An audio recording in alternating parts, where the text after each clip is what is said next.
The Man in the Red Bandana by Honor Crowther Fagan, illustrated by John Crowther. When he was only 7 years old, Wells was given a bandana by his father. It was a special gift that made Wells feel strong. Wells's dad always carried a blue bandana, and Wells' new bandana was just like it, only red. From the moment Wells received the bandana, he carried it with him everywhere. It had lots of uses. It was a cowboy mask, a pirate hat, a flag to signal the end of the race. As Wells grew up, he stopped using his red bandana as a toy and started to use it underneath his helmets. You see, Wells was an athlete whose favorite sports were ice hockey and lacrosse. He wore that bandana underneath his helmet to keep the sweat out of his eyes.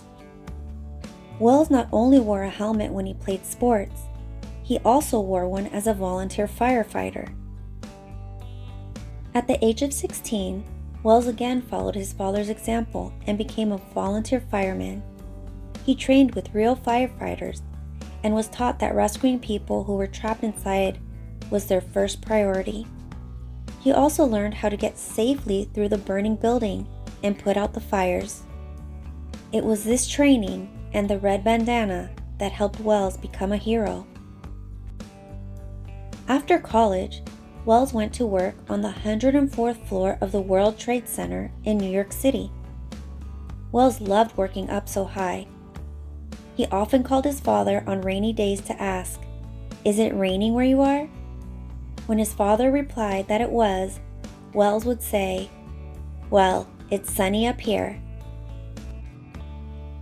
But on Tuesday morning, September 11th, 2001, it was not a rainy day. The sun was bright, and there were no clouds in the blue sky. As Wells sat in his office, he heard an explosion nearby that rattled his desk and his chair. When he looked out the window to see the World Trade Center Tower 1 building, he could see fire spewing out of the floors right across from him.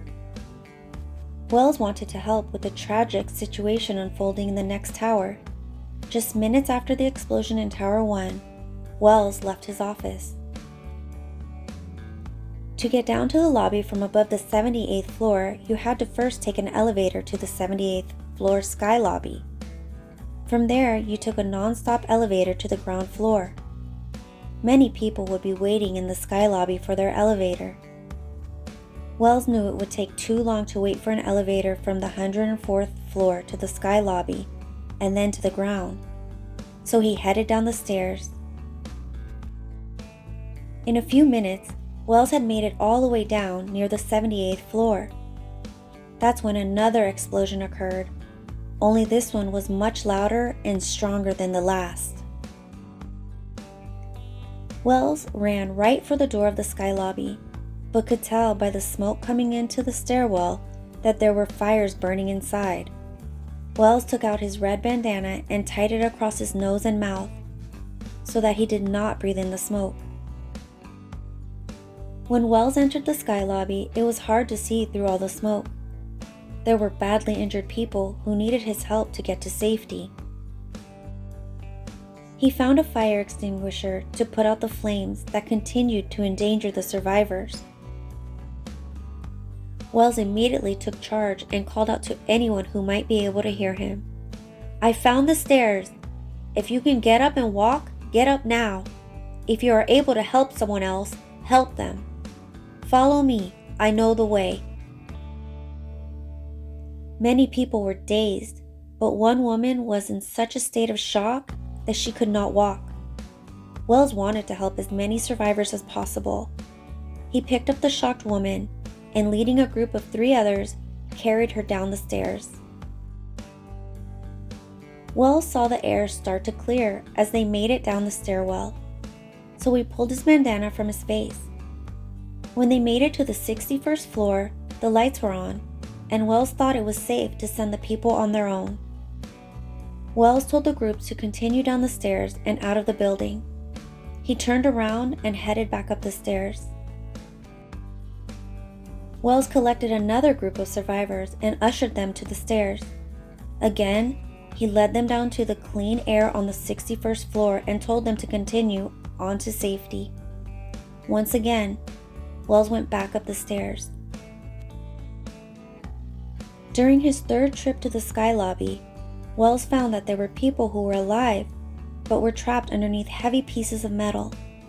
He knew that in order to save them, he would need a firefighter's tool called a Jaws of Life. Wells followed the stairs down to the lobby for his third and final trip. He found the command center where firefighters and police officers were planning the rescue effort. Wells let them know they would need the Jaws of Life up in the sky lobby. But Wells would not make it back up there.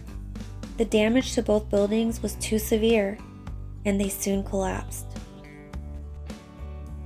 No one knew what had happened to Wells until his mother read a newspaper article months later. In the article, survivors recalled being saved by a man in a red bandana. She said to herself, "There you are, Wells. I have finally found you." Wells was recognized through pictures by two women whom he led to safety. They will never forget the bravery and strength that Wells showed on that day. They will never forget the man who saved their lives. They will never forget the man in the red bandana.